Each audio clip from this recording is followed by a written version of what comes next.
എഞ്ചിനീയറും ഒപ്പം തന്നെ കലാകാരനുമായ ഒരു വ്യക്തിയാണ് നമസ്തേയിൽ ഇന്ന് നമുക്ക് അതിഥിയായി ലഭിച്ചിരിക്കുന്നത് അല്ലേ? ശ്രീ സോഹൻ റോയ്, അദ്ദേഹവുമായി നമ്മുടെ പ്രതിനിധി എൻ ശ്രീധർ നടത്തിയ അഭിമുഖ സംഭാഷണത്തിൽ.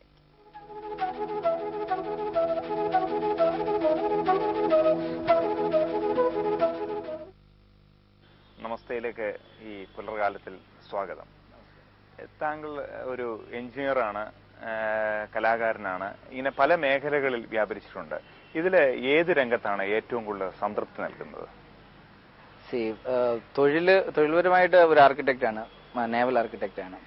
പക്ഷേ ഈ അറിയപ്പെടുന്നത് ജനങ്ങളുടെ ഇടയിൽ കേരളത്തിൽ ഞാനിപ്പം അറിയപ്പെട്ടു തുടങ്ങിയത് സിനിമയിലേക്ക് വന്നതിന് ശേഷമാണ്. സിനിമയിൽ ഇപ്പം 2 സിനിമയ്ക്ക് വേണ്ടി ഗാനങ്ങൾ എഴുതി, ഒരു സിനിമയിൽ അഭിനയിച്ചു. അതിനുശേഷമാണ് ശരിക്കും പറഞ്ഞു കഴിഞ്ഞാൽ ഒത്തിരി ജനങ്ങൾ അറിഞ്ഞു തുടങ്ങിയത്. അതുവരെ ഈ കപ്പൽ ഡിസൈൻ ചെയ്തതിന്റെ പേരിൽ അറിയപ്പെടണമെന്നില്ല. പിന്നെ കുറെ ആൽബംസിന് വേണ്ടിയും സോങ്സ് എഴുതി 10-90 ഗാനങ്ങളോളം ഇപ്പം ആയിട്ടുണ്ട്. പിന്നെ ഏറ്റവും കൂടുതൽ ഇപ്പം ശ്രദ്ധ ആകർഷിച്ച മറ്റു വർക്ക് എന്ന് പറഞ്ഞു കഴിഞ്ഞാൽ എഞ്ചിനീയറിംഗും കേരളവുമായിട്ട് ബന്ധപ്പെട്ടുള്ളത് ആദ്യമായിട്ട് ചുണ്ടൻ വെള്ളം സ്റ്റീൽ നിർമ്മിച്ചു, ഉരുക്കു ചുണ്ടൻ നിർമ്മിച്ചു. അതിപ്പോൾ 2 വർഷമായി. പക്ഷെ അത് പിന്നീട് ഒരുപാട് പ്രശ്നങ്ങളിലേക്ക് പോയി വിടുകയുണ്ടായി. ഇരുമ്പ് ചുണ്ടൻ നിർമ്മിച്ചപ്പോൾ അത് കേരളത്തിലെ തന്നെ ഏറ്റവും ആധുനികമായ ഒരു അനുഭവമായിരുന്നു. ഇത്തരത്തിൽ പല ചുണ്ടൻ വള്ളങ്ങളും കേരളത്തിനുണ്ട്, പക്ഷെ ഇരുമ്പ് ചുണ്ടൻ എന്നൊരു സങ്കല്പം തന്നെ കേരളത്തിനില്ലായിരുന്നു. ഇത് എങ്ങനെയാണ് ഈ ആശയം മനസ്സിലേക്ക് വന്നത്? കാര്യം വെച്ചാൽ ഞങ്ങള് ഷിപ്പ് ഡിസൈൻ മേഖലയിൽ ഇപ്പം ഗൾഫിലെ ഏറ്റവും വലിയ ഷിപ്പ് ഡിസൈൻ ഫേമാണ് ഞങ്ങളുടേത്. അതിൽ വർക്ക് ചെയ്യുന്ന എല്ലാ മലയാളികളാണ്. പക്ഷേ ഞങ്ങള് ഈ ഇതേവരെ ചെയ്തേക്കുന്ന വർക്കുകൾ മുഴുവൻ ഇന്റർനാഷണൽ ലെവലിലേക്ക് കൊടുക്കുന്നതാണ്. കേരളത്തിലേക്ക് വേണ്ടി ഞങ്ങൾക്ക് അങ്ങനെ കൊടുക്കാനായിട്ടൊരു വർക്ക് എടുത്തു പറയാനില്ലായിരുന്നു. അപ്പോഴാണ് എന്തുകൊണ്ട് കേരളത്തിലേക്ക് എന്തെങ്കിലും സംഭാവന ചെയ്തുകൂടാ എന്ന് കരുതിയാണ് ആദ്യമായിട്ട് ഞങ്ങൾ ഹൗസ് ബോട്ട് സ്റ്റീൽ നിർമ്മിച്ചു. അതും ഇവിടുത്തെ പൊല്യൂഷൻ കംപ്ലീറ്റ് ഇല്ലാതാക്കുന്ന രീതിയിലുള്ള ഒരു പ്രോജക്റ്റ് ആയിരുന്നു. പിന്നീട് വന്ന 2ാമത്തെ പ്രോജക്റ്റ് ആയിരുന്നു. അപ്പോൾ എല്ലാ വർഷവും എന്തെങ്കിലും ഒരു പുതിയ പ്രോജക്റ്റുമായിട്ട് ഇന്നോവേറ്റീവ് ഡിസൈൻസ് ആണ്. അതെനിക്ക് വലിയ താല്പര്യമാണ്, എന്തെങ്കിലും പുതുമ കൊണ്ടുവരണം എന്നുള്ളത്. അങ്ങനെയാണ് ഈ ചുണ്ടൻ വെള്ളം, കാര്യം 100-200 വർഷത്തിലേറെ മുമ്പുള്ള തച്ചുശാസ്ത്രം വെച്ചിട്ടാണ് ഈ ചുണ്ടൻ വെള്ളങ്ങളെല്ലാം ഇപ്പം നിർമ്മിച്ചിരിക്കുന്നത്. അതും തടിയിലാണ് നിർമ്മിച്ചിരിക്കുന്നത്. അപ്പം ഇതിനെ ഇത്രയും വർഷത്തിനിടെ ഇത്രയും പോപ്പുലർ ആയിട്ടുണ്ട് കേരളത്തിൽ. പക്ഷേ ഇതിനെ ഇന്റർനാഷണൽ ലെവലിൽ നമുക്കൊരു മത്സരമാക്കി മാറ്റണമെങ്കിൽ കുറേയധികം തടസ്സങ്ങളുണ്ട്. കാര്യം ഇത് മരത്തിൽ നിർമ്മിച്ചേക്കുന്നുണ്ട്. ഒരിക്കലും വെയിറ്റ് നമുക്ക് ഈക്വലായിട്ട് മെയിൻറ്റെയിൻ ചെയ്യാൻ പറ്റില്ല. കാര്യം ഇത് വെള്ളം അബ്സോർവ് ചെയ്തിട്ട് വെയിറ്റ് കൂടിക്കൊണ്ടിരിക്കും മത്സരത്തിനിടയിൽ. അതുകൊണ്ടാണ് ഈ മത്സരത്തിന് തലേ ദിവസം ഈ ചുണ്ടൻ വെള്ളം കരയിൽ കയറ്റിയിട്ട് ഇത് തീയിടുക, അതിനുശേഷം എണ്ണ ഇടുക, അങ്ങനെ കുറെ ചടങ്ങുകളുണ്ട്. അപ്പോൾ ഇത്തരം ബുദ്ധിമുട്ടുകളൊക്കെ മാറി. അതേപോലെ തന്നെ പല ചുണ്ടൻ വെള്ളങ്ങൾക്കും പല നീളമാണ്.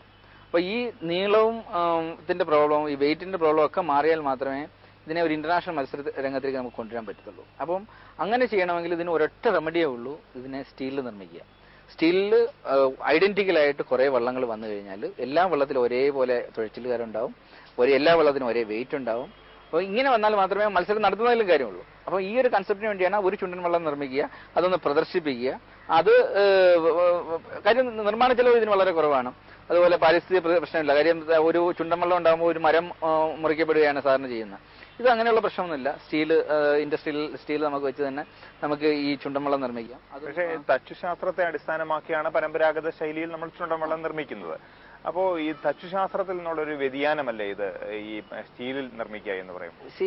തച്ചുശാസ്ത്രം എന്ന് പറഞ്ഞു കഴിഞ്ഞാൽ ചുണ്ടൻ വള്ളങ്ങൾ പണ്ട് നിർമ്മിച്ചത് എന്തിനാണ്? പണ്ടെന്ന് വെച്ച് കഴിഞ്ഞാൽ ഇത് ഒരു മത്സരത്തിന് വേണ്ടി നിർമ്മിച്ചതല്ല. കാര്യം പണ്ട് രാജാക്കന്മാരുടെ കാലത്ത്, യുദ്ധകാലത്ത് ഏറ്റവും വേഗതയിൽ ഒരിടത്ത് എത്തുക, അതിനുവേണ്ടി പട്ടാളക്കാരെ എത്തിക്കാൻ, അതിന്റെ ആയുധങ്ങളുമായിട്ട് പട്ടാളക്കാരെ എത്രയും പെട്ടെന്ന് അവിടെ എത്തിക്കാൻ വേണ്ടി നിർമ്മിച്ചതാണ്. ഒരു വലിയൊരു സംഘത്തെ എത്തിക്കാൻ വേണ്ടി 100 പേരടങ്ങുന്ന ഒരു പട്ടാള ടീമിനെ അവിടെ എത്തിക്കാൻ വേണ്ടിയാണ് ഈ ചുണ്ടൻ വള്ളങ്ങൾ കൊണ്ടുവരുന്നത്. പിന്നീടാണ് യുദ്ധമില്ലാത്ത സമയത്ത് ഈ വള്ളങ്ങൾ വെറുതെ ഇരിക്കുകയും അതിനെ ഒരു മത്സര രംഗത്തേക്ക് കൊണ്ടുവരികയും ചെയ്തത്. അപ്പോൾ ഇതിന്റെ പരമായ ലക്ഷ്യം എന്താണ്? കൂടുതൽ ആൾക്കാരെ കയറ്റുക, കൂടുതൽ വേഗത്തിൽ തുഴയുക. ഇതാണ് ഇതിന്റെ ബേസിക് കൺസെപ്റ്റ്. അപ്പൊ ഇതിനൊരു തച്ചുശാസ്ത്രത്തിന്റെ കോൺട്രിബ്യൂഷൻ എന്ന് വെച്ച് കഴിഞ്ഞാൽ ഇത്രയും ആൾക്കാരെ കയറ്റി ഇത്രയും വേഗതയിൽ പോകാനുള്ള ഒരു ഷേപ്പ് അവർ ഫോം ചെയ്യുകയാണ്. അപ്പോൾ ആ തച്ചുശാസ്ത്രത്തിനെ ഒരു രീതിയിലും മാറ്റിമറിക്കാതെ, കാര്യം അതിന്റെ ആ ഒരു രൂപവും ഭാവവും മാറാതെ, അതിന്റെ വെയിറ്റും മാറാതെ ആണ് ഞങ്ങൾ ഇത് സയന്റിഫിക്കായിട്ട് ഡിസൈൻ ചെയ്യായിരുന്നു. അപ്പോൾ സയന്റിഫിക്കായിട്ട് ഡിസൈൻ ചെയ്യുന്ന വെച്ച് കഴിഞ്ഞാൽ ഇന്നത്തെ കാലത്ത് ഒരുപാട് സോഫ്റ്റ്വെയർസ് ഉണ്ട്. പക്ഷെ ഈ സോഫ്റ്റ്വെയർസ് ഒക്കെ ഇതിന്റെ ഡിസൈനുമായിട്ട് ഒരിക്കലും, കാര്യം ഇതിന്റെ നീളവും വീതിയും തമ്മിലുള്ള ആ ഒരു ബന്ധം ഇന്റർനാഷണലിൽ നമ്മളൊരു ഷിപ്പ് ഡിസൈൻ ചെയ്യുന്നതായിട്ട് ഒരു ബന്ധമില്ല. അപ്പം സാധാരണ ഞങ്ങൾക്ക് ഒരു വലിയ ടാങ്കർ ഡിസൈൻ ചെയ്യാൻ വേണ്ടി ഒരു 2 മാസം കൊണ്ട് നമുക്കൊരു വലിയ ടാങ്കർ ഡിസൈൻ ചെയ്യാം. പക്ഷെ ഈ ഒരു ചുണ്ടൻ വള്ളം ഡിസൈൻ ചെയ്യാൻ ഏതാണ്ട് 6 മാസത്തോളം എടുത്തു.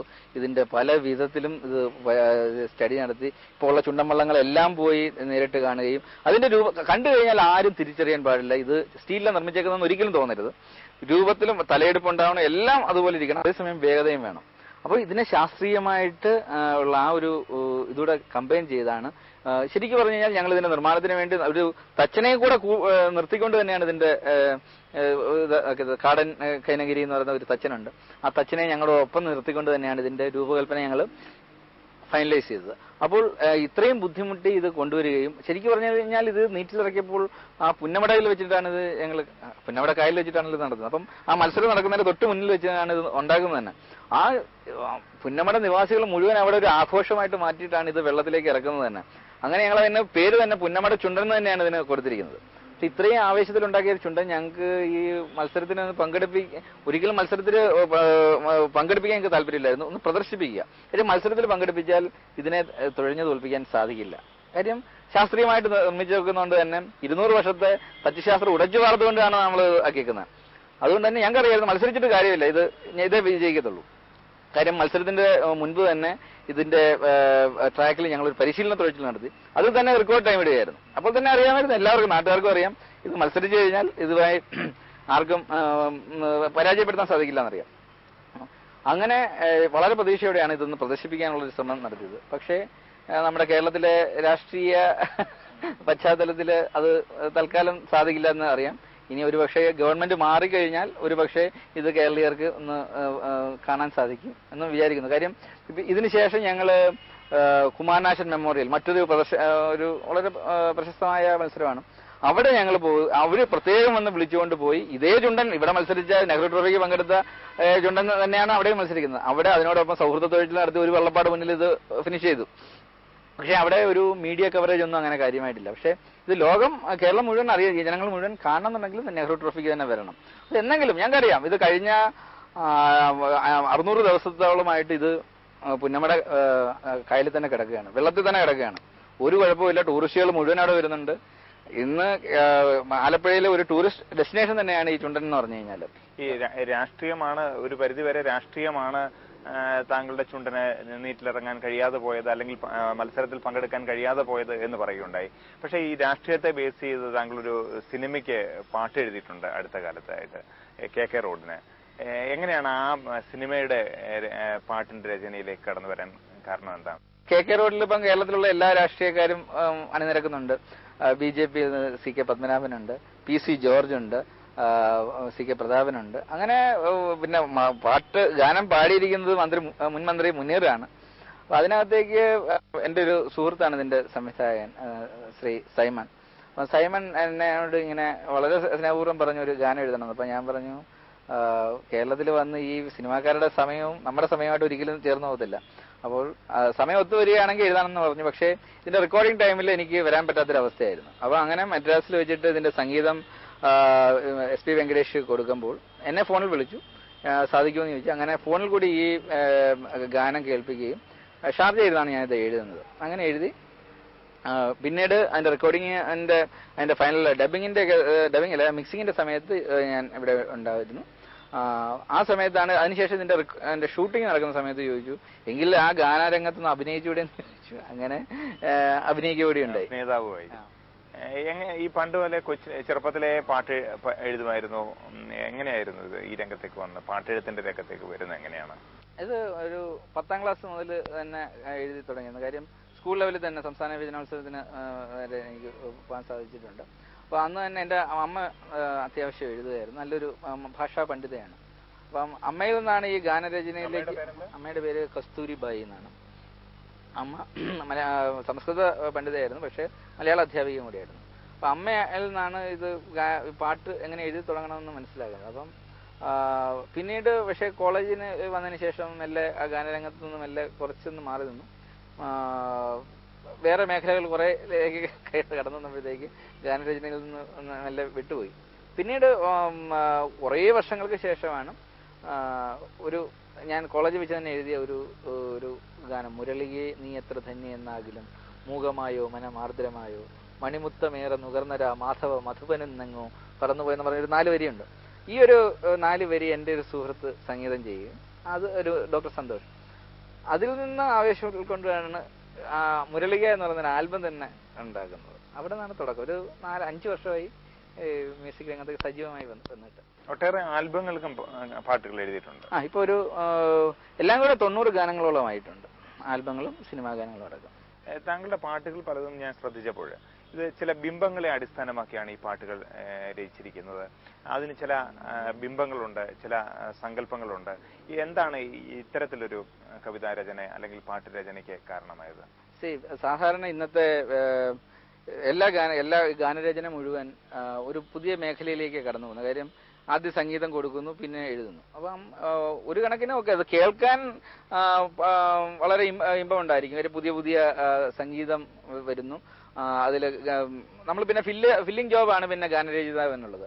പക്ഷെ എനിക്ക് അങ്ങനെ ഒരു കൊമേഴ്സ്യൽ അടിസ്ഥാനത്തിൽ ഒരു ഗാനരചയിതാവാൻ താല്പര്യമില്ലാത്തതുകൊണ്ട് തന്നെയാണ് എന്റെ മിക്കവാറും എല്ലാ ഗാനങ്ങൾക്കും സംഗീതം കൊടുക്കുന്ന എന്റെ സുഹൃത്തായ ഡോക്ടർ സന്തോഷാണ്. അപ്പം ഞങ്ങളുടെ ഒരു പ്രവർത്തനം എന്ന് പറഞ്ഞു കഴിഞ്ഞാൽ, ഞങ്ങൾ ഇടയ്ക്ക് എപ്പോഴൊക്കെ ഞാൻ കേരളത്തിൽ വന്നാലും സന്തോഷിനോടൊപ്പം ഒരു ദിവസം ഞങ്ങൾ ആലപ്പുഴയിൽ കൂടാറുണ്ട്. ആ സമയത്ത് 1-2 ഗാനങ്ങൾ ചെയ്യും. അത് അങ്ങനെ വർഷാവസാനം ആകുമ്പോഴത്തേക്ക് ഇതെല്ലാം കൂടെ ചേർത്തിട്ട് ഒരു ആൽബം ആക്കും. ഇങ്ങനെയാണ് ഈ ഒരു പ്രോസസ്സ് നടക്കുന്നത്. അപ്പം ഞങ്ങൾ എപ്പോഴും പറയാറുണ്ട്, വെറുതെ ഗാനങ്ങൾ പടച്ചുവിടുന്നതിൽ കാര്യമില്ല. ചെയ്യുമ്പോൾ കുറച്ച് ഗാനങ്ങളാണെന്നില്ല, അതിനൊരു തീം ഉണ്ടാവണം. അത് പലപ്പോഴും ചിലപ്പോൾ പെട്ടെന്ന് കിട്ടുന്ന ഒരു ആശയമായിരിക്കും, അല്ലെങ്കിൽ കുറെ നാൾ ആലോചിച്ച് മനസ്സിൽ കൊണ്ടു നടന്നിട്ട് അതിന് രൂപം കൊടുക്കുന്നത് ഞങ്ങൾ തമ്മിൽ മീറ്റ് ചെയ്യുമ്പോഴാണ് അത് എഴുതി ഉണ്ടാക്കുക. എപ്പോഴെങ്കിലും 2 വരി കുറിച്ചിടും, അതിനെയാണ് പിന്നെ ഒരു ഗാനമാക്കി മാറ്റുന്നത്. അപ്പോൾ എന്തെങ്കിലും ഒരു ഇമ്പോർട്ടൻസ് വേണം. അപ്പം ഞങ്ങൾ അതിനൊരു എക്സാമ്പിളായിട്ട് പറഞ്ഞു കഴിഞ്ഞാൽ, ഇപ്പോൾ ഏറ്റവും പുതിയ ഞങ്ങളിപ്പോൾ ഒരു ആൽബം ചെയ്തുകൊണ്ടിരിക്കുകയാണ്. അപ്പോൾ അതിനകത്ത് ഉള്ളതാണ് ഹൃദയത്തിൻ സ്പന്ദനമുയരും പ്രണയത്തിൻ ഘടികാരത്തിൽ ഒരു തണ്ടിൽ ചുറ്റിപ്പിരിയും സൂചികൾ നമ്മൾ.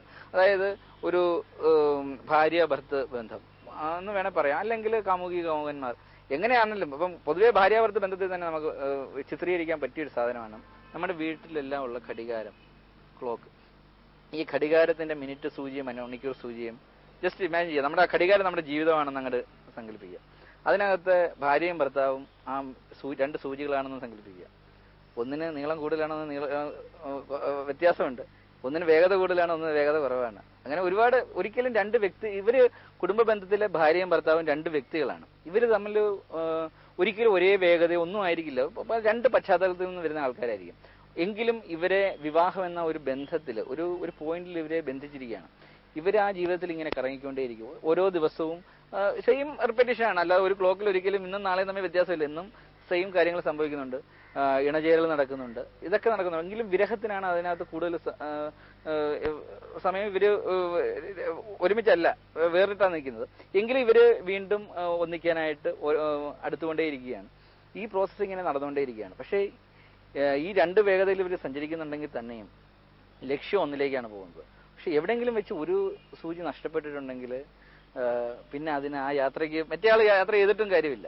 അപ്പൊ ഈ ഒരു കൺസെപ്റ്റ് ഞാൻ ഇങ്ങനെ മനസ്സിലുള്ളത് ഞാൻ സന്തോഷം പറയും. സന്തോഷം വെരി ഗുഡ്. സന്തോഷം അത് ഓക്കെ പറഞ്ഞു കഴിഞ്ഞാലേ ഞാൻ പിന്നെ എഴുതി തുടങ്ങുള്ളൂ. അപ്പൊ ഈ സന്തോഷം അത് ഓക്കെ പറയുന്ന ആ നിമിഷത്തിൽ ആ ഒരു ഗാനത്തിന്റെ തുടക്കമാണ്. അപ്പൊ ഇങ്ങനെയാണ് ഇതിനകത്ത് പല ഗാനങ്ങൾക്കും, എല്ലാ ഗാനങ്ങൾക്കും മിക്കവാറും ഞാൻ തന്നെ ചില ഗാനങ്ങൾക്ക് എനിക്ക് തോന്നിയിട്ടുണ്ട് വേസ്റ്റ് ആണെന്ന് തോന്നിയിട്ടുണ്ട്. അത് ചില ഫില്ലറായിട്ട് അവസാനം മാറുന്ന ഗാനങ്ങളാണ്. എങ്കിൽ തന്നെയും 90% ഗാനങ്ങൾക്കും ഇതുപോലെ ഒരു വ്യക്തമായ തീമോട് കൂടിയാണ് എഴുതിയിരിക്കുന്നത്. ഇപ്പൊ ഈ ഘടികാരത്തിന്റെ തന്നെ പറഞ്ഞത് വളരെ നൂതനമായ, വളരെ മനോഹരമായ ഒരു ആശയമായിട്ട് തോന്നുന്നു. ഏതെങ്കിലും ഒരു കവിതയുടെ അല്ലെങ്കിൽ പാട്ടിന്റെ കുറച്ച് വരികളൊന്ന് പാടാം, ഏറ്റവും ഇഷ്ടപ്പെട്ട കവിതയുടെ പാട്ടിന്റെ. ഏറ്റവും ഇഷ്ടപ്പെട്ടെന്ന് പറഞ്ഞു കഴിഞ്ഞാൽ, ഇപ്പം എനിക്ക് ഏറ്റവും ഒരു ഗാനം എഴുതാനായിട്ട് ടെൻഷൻ ഉണ്ടായിരിക്കുന്ന ഒരു അവസ്ഥ എന്ന് പറഞ്ഞു കഴിഞ്ഞാൽ, വെക്കേഷൻ എന്ന് പറയുന്ന സിനിമയുടെ ഗാനം എഴുതാൻ വേണ്ടി ചെല്ലുമ്പോഴാണ്. ശരിക്കും പറഞ്ഞു കഴിഞ്ഞാൽ ആദ്യമായിട്ടൊരു ഗാനം എഴുതാനായിട്ട് ഞാൻ ചെല്ലുന്നു, അതിന്റെ ടെൻഷൻ എനിക്ക്. കൂടെ വർക്ക് ചെയ്ത് പരിചയമില്ലാത്ത ഒരാളെ കൊണ്ട് ഗാനം എഴുതിപ്പിക്കുന്നതിന്റെ ടെൻഷൻ അതിന്റെ സംഗീത സംവിധായകന്, അതിന്റെ പ്രൊഡ്യൂസർ ഇരിക്കുന്നു, അതിലെ നടന്മാരിരിക്കുന്നു. അങ്ങനെ എല്ലാവരുടെയും മുന്നിൽ വെച്ചിട്ടാണ് എന്റെ ആദ്യത്തെ ഗാനം എഴുതാനായിട്ട്. ഇതിന്റെ മ്യൂസിക് ശ്രീ കൈതപ്പുറം വിശ്വനാഥാണ് മ്യൂസിക് ചെയ്യുന്നത്. അപ്പൊ ആദ്യത്തെ ഗാനത്തിനുള്ളൊരു 4 വരി എഴുതി തരികയാണ്. എഴുതി തന്നിട്ട് 4 എഴുതല്ല, ആ മ്യൂസിക് ഇട്ട് കേൾപ്പിച്ചു. ഞാൻ ഒരു നിമിഷം എന്ത് ചെയ്യണം? കാര്യം അവിടെ വെച്ച് ഞാൻ എഴുതി കൊടുത്ത് അവരെ സാറ്റിസ്ഫൈ ചെയ്ത് കഴിഞ്ഞാൽ ഞാൻ ഗാനരചയിതാവായി. ഇല്ലെങ്കിൽ എനിക്ക് പകരം മറ്റൊരാളെ അവർ വിളിക്കുന്നു, എഴുതുന്നു. കാര്യം എന്നെ കൊണ്ട് ഗാനം എഴുതിപ്പിക്കേണ്ട ഒരാവശ്യം അവർക്കില്ല. കാര്യം ധാരാളം ഗാനരചയിതാക്കൾ കേരളത്തിലുണ്ട്, അവരെ കൊണ്ട് എഴുതിപ്പിച്ചാൽ മതി. അങ്ങനെയാണ് അത്. മുല്ലപ്പൂ ചൂടുവാൻ മൂവന്തിക്കാറ്റ് പനിമതിയെ തിരഞ്ഞു, കനവുകളിൽ കണിമലരാം കുളിരണിയും കഥ പറയാം, തേൻകണമൂറും, ഞാൻ മറന്നുപോയി, ലൈൻസ് മറന്നുപോയി. ഇങ്ങനെ സ്റ്റാർട്ട് ചെയ്യുന്ന ഒരു 6 വരിയാണ് തുടക്കത്തിലുള്ളത്. ഇത് മ്യൂസിക് തന്നു, അതിനനുസരിച്ച് എഴുതി കൊടുത്തു. ഇത് ഞാൻ എഴുതി കൊടുത്തു കഴിഞ്ഞപ്പോഴത്തേക്ക് എല്ലാവരും കൈയടിച്ചു, അപ്രൂവ് ചെയ്യുന്നു. അവിടുന്നാണ്, അതൊരു സാമ്പിളായിരുന്നു.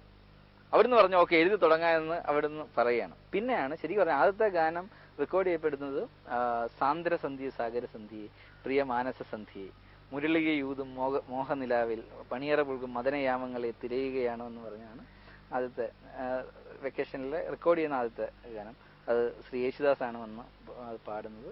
ഞാൻ അദ്ദേഹത്തെ പോയി കണ്ടു. ആദ്യമായിട്ട് അദ്ദേഹത്തെ കാലൊക്കെ തൊട്ട് വണങ്ങിയിട്ടാണ് അദ്ദേഹം ആ ഗാനം പാടി. ശരിക്കും പറഞ്ഞാൽ ഇന്നും ഞാൻ ഇത്രയും ഗാനങ്ങൾ എഴുതിയിട്ടുണ്ടെങ്കിലും ഒരു അറിയപ്പെടുന്നത് ആ ഒരു ഗാനത്തിലൂടെയാണ്. താങ്കളുടെ ഒരു ഏറ്റവും പുതിയൊരു പ്രോജക്റ്റാണ് മറൈൻ ബിസ് TV എന്ന് പറയുന്നത്. വളരെ ലോകപ്രശസ്തമായ ഒരു ചാനലായി അത് മാറിക്കൊണ്ടിരിക്കുകയാണ്. എന്താണ് ആ പ്രോജക്റ്റ് കൊണ്ട് ഉദ്ദേശിക്കുന്നത്? ഒരുപക്ഷെ കേരളത്തിലധികം പ്രേക്ഷകർ അതിന് കാണില്ലായിരിക്കാം. എന്തായിരിക്കും ഈ പ്രോജക്റ്റ് കൊണ്ട് താങ്കൾ ഉദ്ദേശിക്കുന്നത് സോഹൻ റോയ്? ഈ ഒരു പ്രോജക്റ്റ് എന്ന് പറഞ്ഞു കഴിഞ്ഞാൽ ഇപ്പം വിഷ്വൽ മീഡിയയിലേക്ക് എനിക്ക് വളരെയധികം ഒരു അഭിനിവേശം പണ്ട് തന്നെ ഉണ്ട്. കാര്യം ഞാൻ എഞ്ചിനീയറിംഗ് കഴിഞ്ഞിട്ട് ആദ്യം ചെയ്തത് സിനിമ സംവിധാനം പഠിക്കണമെന്ന് വിചാരിച്ച് ശ്രീ കമൽ സാറിന്റെ അടുത്ത് പോയിരുന്നു. അത് അന്ന് സാധിക്കാതെ വന്നു.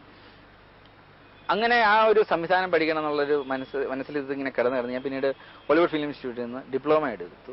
അപ്പോൾ അതിനുശേഷം എന്തെങ്കിലും പ്രോജക്റ്റ് ചെയ്യണം. അപ്പോൾ എനിക്ക് എന്റെ തൊഴിൽ കളയാനും വയ്യ, അതേസമയം സംവിധാനം എന്തെങ്കിലും ചെയ്യാൻ വേണം, എന്തെങ്കിലും പ്രോജക്റ്റ് ചെയ്യണം. ഈ കോഴ്സ് കഴിഞ്ഞപ്പോൾ നമുക്ക് എന്തെങ്കിലും പ്രോജക്റ്റ് ചെയ്യണം. അപ്പം ഇതെല്ലാം കൂടെ കപ്പിൾ ചെയ്ത് വന്നപ്പോഴാണ് ഒരു ടെലിവിഷൻ, അത് വിഷ്വൽ മീഡിയയിൽ ഞങ്ങൾ ദുബൈയിൽ കുറച്ച് നാളായിട്ട് വർക്ക് ചെയ്യുന്നുണ്ട്. അപ്പം ഒരു ടെലിവിഷൻ ചാനൽ രംഗത്തോ അതായത് കോർപ്പറേറ്റ് വീഡിയോസ് ഒക്കെ ചെയ്യാനായിട്ട് ഒരു സ്ഥാപനം നമ്മൾ ദുബൈയിൽ നടത്തുന്നുണ്ട്. അങ്ങനെ വിഷ്വൽ മീഡിയയുമായിട്ട് നേരത്തെ ബന്ധമുണ്ട്. അപ്പം ഒരു TV ചാനൽ തന്നെ തുടങ്ങുക. TV ചാനൽ വെച്ചാൽ ഇപ്പം ഒരു എന്റർടൈൻമെന്റ് ചാനൽ തുടങ്ങേണ്ട ആവശ്യമില്ല. കാര്യം കേരളത്തിൽ തന്നെ ഇഷ്ടംപോലെ ചാനലുകളുണ്ട്. അപ്പോൾ നമുക്കൊരു പുതിയ ചാനൽ ആയിട്ട് തുടങ്ങേണ്ട ആവശ്യം അതിനുവേണ്ടി സമയമില്ല. അപ്പം മറൈൻ രംഗത്ത് ഒരു TV ചാനൽ. മറൈൻ രംഗം എന്ന് പറഞ്ഞു കഴിഞ്ഞാൽ ലോകത്തിന്റെ 2/3 കടലാണ്. ഈ 2/3 ഭാഗം വരുന്ന കടലിന് വേണ്ടി ഒരു ചാനലും ഇല്ല. അതേസമയം ഈ 1/3 വരുന്ന കരയ്ക്ക് വേണ്ടി ആയിരക്കണക്കിന് ചാനലുകളുണ്ട്. 2/3 വരുന്ന കടലിന് വേണ്ടി ഒരു ചാനലില്ല. ഞാൻ വർക്ക് ചെയ്യുന്ന മേഖല അതാണ്. അപ്പോൾ ഇതിനകത്ത് ലോകത്തിന്റെ തന്നെ കാർഗോ മൂവ്മെന്റ്സിൽ 90% നടക്കുന്നത് ഈ കടലിൽ കൂടെയാണ്. അപ്പം കടലും കപ്പലും ഇല്ലാതെ ഒരു മോഡേൺ ലൈഫ് സ്റ്റൈലിനെ കുറിച്ച് നമുക്ക് ആലോചിക്കാൻ പറ്റില്ല. അപ്പം ഈ മേഖലയിലുള്ള ഏതാണ്ട് ലക്ഷക്കണക്കിന് ആൾക്കാർ ഇതിൽ വർക്ക് ചെയ്യുന്നുണ്ട്. പക്ഷെ ഇവരൊക്കെ ഒരു 10-200 രാജ്യങ്ങളിലായിട്ട് സ്പ്രെഡായി കിടക്കുകയാണ്. അപ്പൊ ആദ്യത്തെ പണി ഇതിനകത്ത് കാണേണ്ട ആൾക്കാരെ കണ്ടെത്തുക എന്നുള്ളതാണ്. അവർക്ക് വേണ്ടി ഉള്ള പ്രോഗ്രാംസ് ഐഡന്റിഫൈ ചെയ്യുക, ഉണ്ടാക്കുക. ഈ മേഖലയിൽ പ്രോഗ്രാംസ് ഒന്നുമില്ല. അപ്പൊ ഈ പ്രോഗ്രാംസ് ഉണ്ടാക്കണം. അതും പല 8 ഭാഷകളിലായിട്ട് മെയിൻ 8 ഭാഷകളാണ് ഇതിനകത്തുള്ളത്. ഈ 8 ഭാഷ കൂടുതലുണ്ട്. പക്ഷെ എന്നാലും ഞങ്ങൾ ഷോർട്ട് ലിസ്റ്റ് ചെയ്ത് 8 ഭാഷ എടുത്ത്. പക്ഷെ അതിനകത്ത് സ്റ്റാർട്ട് ചെയ്യേണ്ടത് ഇംഗ്ലീഷാണ് ഡൊമിനേറ്റിംഗ് ലാംഗ്വേജ് മറൈനിൽ. അപ്പൊ ഇംഗ്ലീഷിലൊരു ചാനൽ വേണം. പിന്നെ ഈ പ്രോഗ്രാംസ് ഉണ്ടാക്കാൻ വളരെ എക്സ്പെൻസീവ് ആണ്. കാര്യം സാധാരണ ഒരു പ്രോഗ്രാം ചെയ്യുന്നതിന്റെ 5 ഇരട്ടി എടുക്കും മറൈനിൽ ഒരു പ്രോഗ്രാം ചെയ്യാൻ. ഇപ്പം വെള്ളത്തിനടിയിൽ പോയി ഷൂട്ട് ചെയ്യണമെങ്കിൽ അതിന് പ്രത്യേക ക്യാമറ വേണം. കടലിൽ പോയി ചെയ്യണമെങ്കിൽ അതിന് ബോട്ട് ഹെയർ ചെയ്യണം, അല്ലെങ്കിൽ ചോപ്പർ ഹെയർ ചെയ്യണം. അങ്ങനെ ഒരുപാട് പ്രോബ്ലംസ് ഉണ്ട്. ഈ പല വിദേശ മലയാളികളും അവരുടെ പ്രോജക്റ്റുകൾ നടപ്പാക്കുമ്പോൾ അല്ലെങ്കിൽ എന്തെങ്കിലും കേരളത്തിന് വേണ്ടി ചെയ്യുമ്പോൾ അവർ ലാഭമാണ് ഏറ്റവും പ്രധാനപ്പെട്ട, ലാഭത്തിന്റെ ഒരു കണ്ണിലൂടെ ആയിരിക്കും അവർ കാണുന്നത്. താങ്കൾ ഈ ചുണ്ടൻ വെള്ളം ഉണ്ടാക്കിയപ്പോഴും അതേപോലെ മറൈൻ ബിസ് TV ഉണ്ടാക്കുമ്പോഴും ഒക്കെ രംഗത്ത് വരുമ്പോഴും ഒക്കെ ഇതിന്റെ ഒരു ലാഭം എന്നൊരു കാര്യം കണക്കിലെടുത്തിട്ടില്ലേ? എന്താണ് താങ്കളുടെ ഒരു ആറ്റിറ്റ്യൂഡ് ഇക്കാര്യത്തിൽ? പരമമായിട്ട് ഞാനൊരു ബിസിനസ്സുകാരനല്ല. ബിസിനസ്സുകാരനല്ലെന്ന് വെച്ച് കഴിഞ്ഞാൽ എന്നിലൊരു ബിസിനസ്സുകാരൻ ഉണ്ടായിരിക്കാം. പക്ഷേ എനിക്കൊരു സംതൃപ്തി നൽകുന്നത് ഞാൻ ഒരു ബിസിനസ് നടത്തിയിട്ട് അതിൽ നിന്ന് മാക്സിമം ലാഭം കിട്ടുമ്പോഴാണ് ഒരു ബിസിനസ്സുകാരൻ സന്തോഷിക്കുന്നത്. പക്ഷെ ഞാൻ ഒരിക്കലും മാക്സിമം ഒരു ലാഭത്തിൽ നിന്നല്ല സന്തോഷിക്കുന്നത്. ആ ലാഭം നഷ്ടം വരുത്തരുത്. അതേസമയം ആ കിട്ടുന്ന ലാഭത്തിനെ ഷെയർ ചെയ്യുന്നതിലൂടെയാണ്. അതുകൊണ്ട് തന്നെയാണ് ഈ കമ്പനി തുടങ്ങിയപ്പോൾ തന്നെ ഞങ്ങൾ ഒരു പോളിസി എടുത്തത് ഇതിന്റെ 50% ഷെയർ ഇതിനകത്ത് എംപ്ലോയീസിന് തന്നെയാണ്. അതുകൊണ്ട് തന്നെ ഞങ്ങൾ 100 രൂപ ലാഭം ഉണ്ടാക്കിയാൽ അതിനകത്ത് 50% 50 രൂപ അതിനകത്ത് വർക്ക് ചെയ്ത എല്ലാവർക്കുമായിട്ട് പോകും. അതുപോലെ തന്നെ നഷ്ടം വന്നു കഴിഞ്ഞാൽ ഞങ്ങൾ ഷെയർ ചെയ്യും. അങ്ങനെ പക്ഷേ ഒരിക്കലും ശമ്പളത്തിൽ ബാധിക്കാത്ത രീതിയിലാണ് ഞാനും അതിനകത്ത് ശമ്പളം എടുക്കുന്ന ഒരു വ്യക്തിയായിട്ട് ഞാൻ കണക്കാക്കിയിട്ടുള്ളൂ. ഇന്ന് എന്റെ ഓഫീസിൽ രാവിലെ 8 മണിക്ക് കൃത്യമായിട്ട് ആദ്യം വരുന്ന വ്യക്തി ഞാൻ തന്നെയാണ്. അതുപോലെ കൃത്യമായിട്ട് 8 മണിക്കൂർ വർക്ക് ചെയ്ത് പോകുന്ന, അതിന് മാതൃകയായിട്ട് തന്നെ ഞാൻ എപ്പോഴും മുന്നിലുണ്ടാവാറുണ്ട്. അതുകൊണ്ട് ഒരിക്കലും ഞാനൊരു മറ്റുള്ളവരോടൊപ്പം വർക്ക് ചെയ്യുന്ന ഒരു വ്യക്തിയായിട്ട് മാത്രമേ ഞാൻ കണ്ടിട്ടുള്ളൂ. അല്ലാതെ ഒരിക്കലും ലാഭം ഉണ്ടാക്കുകയോ, കാര്യം അതുകൊണ്ട് തന്നെയാണ് ഞങ്ങളുടെ ക്ലയൻസ് ആരും ഞങ്ങളെ വിട്ടുപോകുന്നത്. കാര്യം ഒരു കൊള്ള ലാഭത്തിന് വേണ്ടി ഞങ്ങൾ ഇന്നേ വരെ ശ്രമിച്ചിട്ടില്ല. അത് ചെയ്യാൻ പാടില്ല എന്ന് സ്ട്രിക്റ്റ് ആയിട്ട് നിർദ്ദേശമുണ്ട്. കാര്യം നമ്മുടെ നമ്മുടെ ഈ ഒരു ബിസിനസ് രംഗത്ത് നമ്മളുടെ നിലനിൽപ്പ് തന്നെ ക്ലയൻസിലൂടെയാണ്. അപ്പം അവരുണ്ടെങ്കിലേ നമ്മളുള്ളൂ. അപ്പൊ അവരെ ഹാപ്പി ആക്കണമെങ്കിൽ അവർക്ക് പറഞ്ഞ സമയത്ത് പ്രോഡക്ട്സ് കൊടുക്കണം. നമ്മൾ പറഞ്ഞിരിക്കുന്ന ആ തുടക്കത്തിൽ തന്നെ ഒരു തുക എഗ്രി ചെയ്യും. പിന്നീട് പകുതിയാകുമ്പം അത് മാറ്റി പറയാൻ പാടില്ല. ചിലപ്പോൾ നമുക്ക് നഷ്ടം ഉണ്ടായാൽ പോലും അതൊന്ന് വ്യതിചലിക്കരുത്. ഇതൊക്കെ അങ്ങനെ കുറെ പോളിസീസ് ഉള്ളതുകൊണ്ടാണ് ഈ 10 വർഷം ഞങ്ങൾ തുടങ്ങിയിട്ട് ആ വ്യക്തി പോലും ഞങ്ങളെ വിട്ടു പോയിട്ട്. അത് തന്നെയാണ് ഞങ്ങളുടെ വളർച്ചയുടെ രഹസ്യമായിട്ട് ഞങ്ങൾ കാണുന്നത്. താങ്കൾ ഒരു ഹോളിവുഡ് ചിത്രത്തിന്റെ നിർമ്മാണത്തിന്റെ ആദ്യഘട്ടത്തിൽ ഏർപ്പെട്ടിരിക്കുകയാണ്. ഒരുപക്ഷെ ജയ്ഹിന്ദ് ടിവിയുടെ പ്രേക്ഷകർക്ക് മുന്നിൽ ഈ നമസ്തേ പ്രോഗ്രാമിലൂടെ ആയിരിക്കാം ഇതിന്റെ പൂർണ്ണ വിവരങ്ങൾ താങ്കൾ വെളിപ്പെടുത്താൻ പോകുന്നത്. എന്താണ് ഇതിന്റെ വിവരങ്ങൾ, എന്തൊക്കെയാണ്? ആക്ച്വലി ഇത് നിങ്ങൾ എന്നെ ഒരു അല്ലാത്തൊരു അവസ്ഥയെ കൊണ്ടെത്തിയതാണ്. കാര്യം ഇത് ഞങ്ങൾ ഇത്തിരി സസ്പെൻസിൽ വെച്ചിരുന്നതാണ്. കാര്യം ഏപ്രിൽ 29-30 കൊച്ചിയിൽ ഞങ്ങൾ വെച്ച് വലിയൊരു ഫംഗ്ഷൻ നടത്തുന്നു എന്ന് പറഞ്ഞല്ലോ. അവിടെ വെച്ചിട്ട് ആക്ച്വലി ഞങ്ങൾ ഈ പ്രോജക്റ്റ് ലോഞ്ച് ചെയ്യുകയാണ്. അപ്പം ആ സമയത്ത് വെളിപ്പെടുത്താമെന്ന് വിചാരിച്ചാണെങ്കിലും ചോദിച്ചതുകൊണ്ട് പറയാം, എന്റെ ഉള്ളിലുണ്ടായിരുന്ന ഒരു ആഗ്രഹമായിരുന്നു ഒരു സംവിധായകനാകണം എന്നുള്ളത്. കുറച്ച് വൈകി പോയി. അതുകൊണ്ട് ഇനി മലയാളത്തിൽ നിന്ന് ഹിന്ദിയിൽ നിന്ന് ഹോളിവുഡിലെത്തുന്നതിന് വരെ ആദ്യം തന്നെ ഹോളിവുഡ് ചിത്രത്തിൽ നിന്ന് തുടങ്ങാമെന്ന് ഉള്ള ഒരു കോൺഫിഡൻസിലാണ്. മറ്റൊന്നും കൊണ്ടല്ല, 24 മണിക്കൂർ ഒരു ചാനൽ ഞങ്ങൾക്ക് ഇംഗ്ലീഷിൽ ടെലികാസ്റ്റ് ചെയ്യാമെങ്കിൽ 1.5 മണിക്കൂർ ഒരു ചിത്രം എടുക്കാൻ ഒരിക്കലും ഒരു ബുദ്ധിമുട്ട് ഞങ്ങൾക്ക് തോന്നുന്നില്ല. മറ്റൊന്നല്ല, ഒരു മലയാളം ശരിക്കും പറഞ്ഞാൽ മലയാളം സിനിമ എടുക്കുന്നതിന്റെ അത്രയും ബുദ്ധിമുട്ട് ഇംഗ്ലീഷ് സിനിമ എടുക്കാൻ ഇല്ലെന്നാണ് എന്റെ വിശ്വാസം. കാര്യം മലയാളത്തിൽ 2.5 മണിക്കൂർ ചെയ്യണം, ഇത് 4-5 പാട്ട് വേണം. അപ്പം പകുതി സമയം നമ്മൾ ഇങ്ങനെയുള്ള കാര്യങ്ങൾക്ക്, അതായത് ഒരു ഇംഗ്ലീഷ് പടം എടുക്കുന്നതിന്റെ ഡബിൾ സമയം കൊണ്ടായിരിക്കും ചിലപ്പോൾ മലയാളം സിനിമ എടുക്കേണ്ടി വരുന്നത്. അപ്പം ശരിക്കും പറഞ്ഞാൽ മലയാളത്തിന്റെ ചട്ടക്കൂടിൽ നിന്നുകൊണ്ട് ഇംഗ്ലീഷ് ആക്ടേഴ്സിനെ വെച്ച് നമുക്ക് ഇത്രയൊക്കെ ചെയ്യാൻ പറ്റും. ഈ ഒരു ചാനലിൽ കൊച്ചിയിൽ നിന്നാണ് ഞങ്ങളുടെ ഈ ചാനലിന്റെ സ്റ്റുഡിയോ വരെ കൊച്ചിയിലാണ്. ഈ കൊച്ചിയിൽ നിന്നും ഇന്റർനാഷണൽ ലെവലിൽ നമ്മൾ ഈ ചാനൽ നടത്തിയിട്ട് ആരും അറിയുന്നില്ല ഇത് എവിടുന്നാ ചെയ്യുന്നതെന്ന്. അവർ അക്സെപ്റ്റ് ചെയ്യുന്നുണ്ട്. എനിക്ക് നാളെ ഒരു മൂവി കേരളത്തിന്റെ പശ്ചാത്തലത്തിൽ വെച്ചുകൊണ്ട് തന്നെ ആക്ടേഴ്സിനെ നമ്മൾ ഹോളിവുഡിൽ നിന്ന് ഇറക്കിയാൽ മതി. ഞങ്ങളുടെ കയ്യിൽ തന്നെ ഫുൾ ടീമുണ്ട്. ആക്ച്വലി ഞങ്ങളുടെ നല്ല ബ്യൂട്ടിഫുൾ എഡിറ്റിംഗ് സീറ്റുണ്ട്, നല്ല ടാലന്റഡ് എഡിറ്റേഴ്സ് ഉണ്ട്, നല്ല സ്ക്രിപ്റ്റ് റൈറ്റേഴ്സ് എല്ലാം ഉണ്ട്.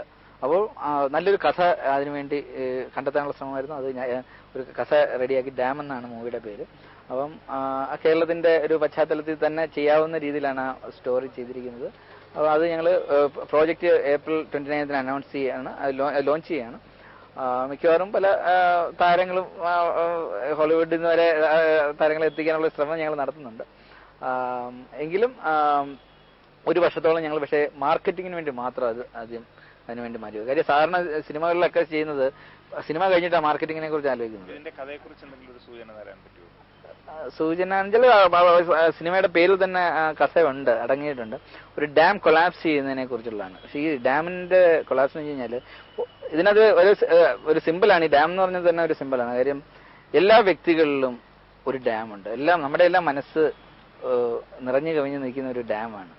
അപ്പൊ ഇതിനകത്ത് അതുപോലെ തന്നെ നവരസങ്ങൾ 9 മനുഷ്യന് ബേസിക്കലി 9 അഭിനയത്തിൽ തന്നെ നവരസങ്ങളുണ്ടല്ലോ. അപ്പൊ ഇതിനകത്ത് 9 ക്യാരക്ടേഴ്സാണ്. ഈ 9 ക്യാരക്ടേഴ്സ് ഈ 9 ഭാവങ്ങളെ 9 രസങ്ങളെ റെപ്രസെന്റ് ചെയ്യുന്ന ഇതാണ്. ഈ 9 ക്യാരക്ടേഴ്സിന്റെ ഉള്ളിലൊരു ഡാമുണ്ട്. അപ്പൊ ഈ കഥയുടെ അവസാനം ഇതിനകത്ത് ശരിക്കും ഒരു ഡാം കൊളാപ്സ് ചെയ്യുന്നുണ്ട്, അതിന്റെ ദുരന്തം വരുന്നുണ്ട്. അതോടൊപ്പം തന്നെ ഇതിനകത്ത് വ്യക്തികളുടെ ഉള്ളിലായിരിക്കുന്ന ആ ഡാമും കൊളാപ്സ് ചെയ്യാണ്. അപ്പൊ അതാണ് ശരിക്കും പറഞ്ഞാൽ അതിന്റെ ബേസിക് തീം അതാണ്.